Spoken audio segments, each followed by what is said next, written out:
सबको जय मसीह की। प्रभु का धन्यवाद हो कि आज प्रभु ने हमें इस जगह पर खड़ा किया है, क्योंकि उसी का नाम सच्चा है और उसी की बदौलत हम जो आज मैं आप लोगों के सामने खड़ा हूँ, उसी की सब बदौलत है। प्रभु का धन्यवाद हो। सबसे बड़ी गवाही प्रभु की यही है कि मैं इस टाइम जिंदा हूँ। प्रभु का धन्यवाद हो। गवाहियाँ तो हर दिन प्रभु कुछ न कुछ करता है, लेकिन हम सोचते हैं कि क्या बताएं, बताना भी चाहिए। आज मैं आपको अपने जीवन की एक दो गवाही जो सबसे बड़ी है वही बताऊंगा, बाकी गवाहियाँ तो बहुत हैं। मैं 17-18 साल की उम्र से आर्मी मैंने ज्वाइन किया था। मेरी शादी नहीं हुआ था। 1-2 साल मैंने ट्रेनिंग करी। उसके बाद 21 साढ़े 21 साल में मेरी शादी हुई। मेरे बच्चे हुए, 2 बेटे 2 बेटियां हुई। मैं शॉर्ट में ही बताऊंगा। मैंने दोनों बेटों की शादी करी, पढ़ाया लिखाया, यहाँ तक कि B.Ed M.Ed सब कुछ कराया। दोनों बेटों को पढ़ाया, बहुत पढ़ाया, इंजीनियर बनाए, सब कुछ किया। लेकिन प्रभु की इच्छा, देखो हर कोई अपने बच्चों के लिए करता है और यही देखता है कि ये आगे चल के और मेरा सहारा बनेंगे। आज जो जीवन में है वो सब यही सोचते हैं कि ये मेरा सहारा बनेंगे, और इसीलिए अपने बच्चे को पढ़ाते लिखाते और सब कुछ करते हैं। लेकिन प्रभु का धन्यवाद हो, मैंने ऐसा नहीं सोचा। ये मेरी सबसे बड़ी गवाही है कि आज मेरे दोनों बेटे जो पास्टर हैं और वो प्रभु का काम कर रहे हैं, इससे बड़ी गवाही मेरे जीवन में कुछ नहीं है। हालेलुया। दूसरी मेरी गवाही, मैंने आर्मी में ही जाने से पहले, देखो सब कहते हैं कि कुछ नहीं होता कुछ नहीं होता, लेकिन विश्वास एक ऐसी चीज है कि उससे सब कुछ हो सकता है। मेरी सबसे बड़ी गवाही कि मैंने 17-18 साल की उम्र में पीना शुरू कर दिया था, और मैंने अपने जीवन के 35 साल मैंने खूब दारू पिया। इतना पिया कि शायद आज मैं उस पैसे को जोड़ता तो बहुत बड़ा इंसान बन जाता। 35 साल कम नहीं होते, लेकिन प्रभु को जो मंजूर था वही हुआ। मैं प्रभु का धन्यवाद करता हूं, और धन्यवाद करता हूं उनका जिन्होंने इनको प्रभु में आने के लिए बोला। मैं तो बाहर था, लेकिन बच्चे और ये घर में रहते थे, तो इनकी मामी जो अभी हैं यहाँ, उन्होंने इनको बताया कि प्रभु का नाम ये है। मैं धन्यवाद करता हूँ उस परिवार का भी, जिसकी बदौलत आज मैं भी यहाँ खड़ा हुआ हूँ और मेरे बच्चे खड़े हुए हैं। मैंने 30-35 साल दारू, बीड़ी, सिगरेट, जो नशे नहीं थे मैं वो करता था। लेकिन प्रभु का धन्यवाद हो, जो मेरे बच्चे चर्च में जाना शुरू हो गए थे, लेकिन मैं नहीं जाता था। मैं दारू पीता था, घर में लड़ाई झगड़े, ये तो घर में अमूमन है, जिस घर में दारू पी जाएगी उसमें झगड़ा होगा ही होगा। लेकिन फिर भी प्रभु ने हमें संभाल के रखा, मेरे परिवार को संभाल के रखा, ताकि मैं आज जिंदा हूँ। नहीं तो मुझे पूरा विश्वास था कि एक दिन मेरी मौत होनी है, और हो भी जाती। लेकिन उसका धन्यवाद कि उसने मुझे बचाया। और 35 साल की दारू, चर्च में 2 बार मैं केवल गया था, दूसरी बार में ही मेरी चर्च चीज 35 साल से कर रहा था, वो 15 दिन के अंदर 2 बार मैं चर्च में गया था। तीसरी बार मैंने गवाही दी थी कि मेरी दारू छूट गई। ये जिंदगी की ये भी एक सबसे बड़ी गवाही है। उसके बाद आज तक मैं ना तो हाथ लगाया, हालांकि मैं सारे नशे करता था, दारू, बीड़ी, सिगरेट, सुल्फा, ये तंबाकू सब खाता था। फौज में सब चलता है तो मैं सब करता था ये। लेकिन आज मेरे सामने कोई भी खाए जाए पिए जाओ, मुझे कोई दिक्कत नहीं है। लेकिन वही है कि सबसे बड़ा विश्वास, मैंने उस पर विश्वास किया और मैंने अपने अंदर जो विश्वास को एक चीज से ये कहा कि नहीं, मुझे विश्वास है मेरी दारू छूट जाएगी, तो वो छूट गई। मैं ये कहता हूँ कि विश्वास को बढ़ाना चाहिए, विश्वास को कभी विश्वास में कमजोर नहीं होना चाहिए। अगर विश्वास में कमजोर हो गए तो वो काम कर ही नहीं सकते आप। उसके बाद गवाहियां तो बहुत हैं। एक पिछले साल, ये अभी इस साल की गवाही मेरी ये है कि हमने 3 साल पहले कुछ जमीन लेने के लिए पैसे दे रखे थे, और जमीन भी खुदा की वजह से, खुदा के घर मकान बनाने की वजह से मैंने एक्चुअली चर्च के लिए 350 गज का प्लॉट लिया था। लेकिन प्रभु की जैसी इच्छा 3 साल मेरे को हो गए थे, और बाद में पता लगा कि उस जमीन पर कोई झगड़ा चल रहा है।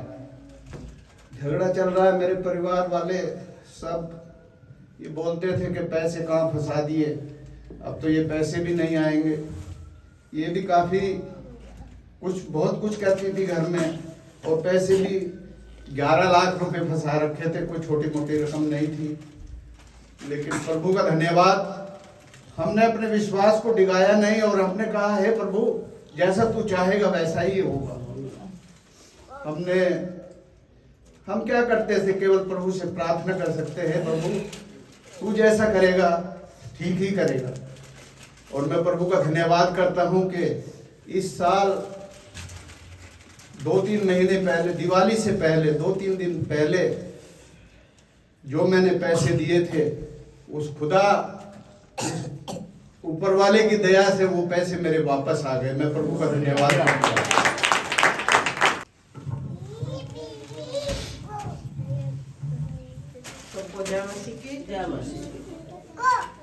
प्रभु का धन्यवाद करती हूँ। मैं पूरी साल प्रभु ने संभाल कर रखा।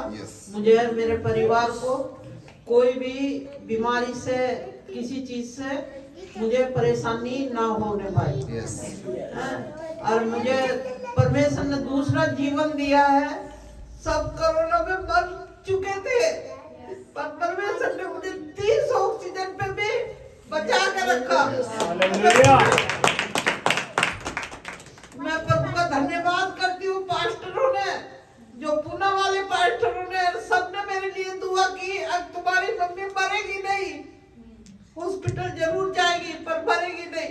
मैं उनका कोटि कोटि धन्यवाद करती हूँ कि मेरे जीवन को बचा दिया परमेश्वर ने। नहीं, मैं हर साल जाती थी हॉस्पिटल में।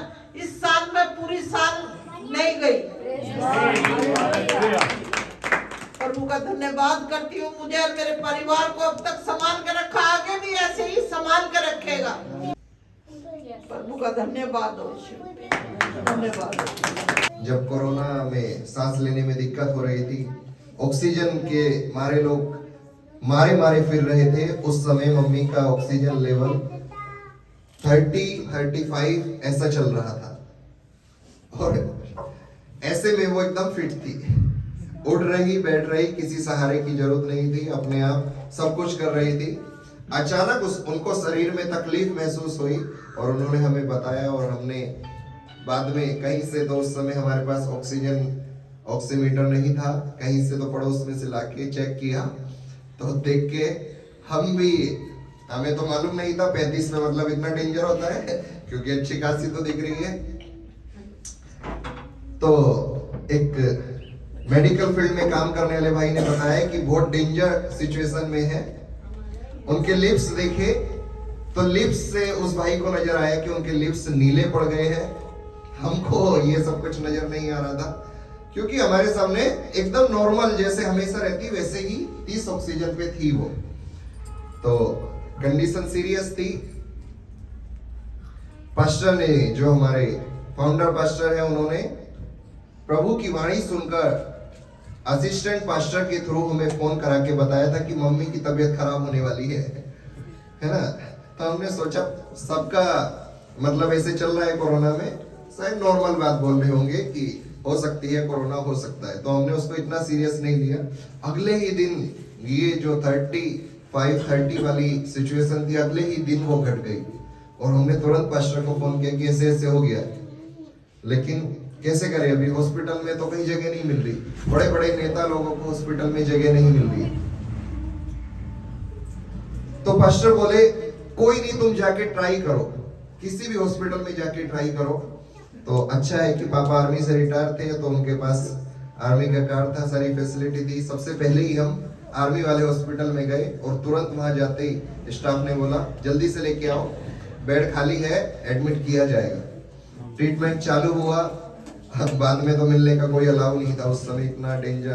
तो हम लोग गेट से ही वहाँ पे बड़े बड़े कर्नल, मेजर डॉक्टर थे, लेफ्टिनेंट कर्नल डॉक्टर थे, वो लोग हमें रिपोर्ट बताते थे, नाम पूछते क्या पेशेंट का नाम है, तो वो रिपोर्ट सुबह शाम दोनों टाइम आके बताते। ऐसे करके लगभग 15 दिन अंदर रही, मुर्दों के बीच रही, है ना। उनके सामने से लाश उठ के जा रही है, दिन में 3-3, 4-4 ऐसे जगह पर उन्होंने खाया भी, पिया भी और न जाने क्या क्या किया अंदर, पूरा मजा उड़ा लिया हॉस्पिटल का। क्योंकि मुझे मालूम है आर्मी हॉस्पिटल का खाना बहुत अच्छा होता है, बाकी बीमारों वाला खाना वहाँ पे नहीं देता, अच्छा मसालेदार। उन्होंने अच्छा, जब 10 दिन के बाद थोड़ा होश में अच्छे से आई तो अच्छा खूब चिकन मटन दबाया है उन्होंने, आके हमें बताया खूब दबाया मुर्दों के बीच में बैठ के, है ना। प्रभु का वचन बताता है मुर्दों को उनके मुर्दे काटने दो तुम मजे करो। तो ये ज्यादा ही सीरियस लिया, मुर्दों को मुर्दे काटने दिए, चिकन मटन दबाया। और आज 2023 है, बिल्कुल सही सलामत है, सांस लेने में कोई इतनी तकलीफ नहीं होती। वजन ज्यादा है, शरीर का वजन ज्यादा है हाइट के हिसाब से और उम्र के हिसाब से भी, तो थोड़ी बहुत तकलीफें आएगी, वो इनकी नेचुरल है, आएगी, है ना। बाइबल बताती, भजन संहिता 34, जब तुम्हारे ऊपर विपत्ति आएगी तब तुम खुदा का धन्यवाद करने पाओगे। Hallelujah, praise the Lord. यदि विपत्ति ना आएगी, बीमारी ना आएगी साल में या 6 महीने में, हम तो मतलब ये सोच के दिमाग में रख के बैठे हैं मम्मी 6 महीने में तुम्हें हॉस्पिटल में जाना है, एक 10 दिन हफ्ते भर एडमिट होके आना है, क्योंकि 10 दिन का टाइम आर्मी की तरफ से रहता है, किसी भी हॉस्पिटल में जाके एडमिट हो जाओ तो अपना एनर्जी थोड़ा सा लेके आएंगे। लेकिन उनकी गवाही है, इस साल परमेश्वर ने ये नौबत नहीं आने दी।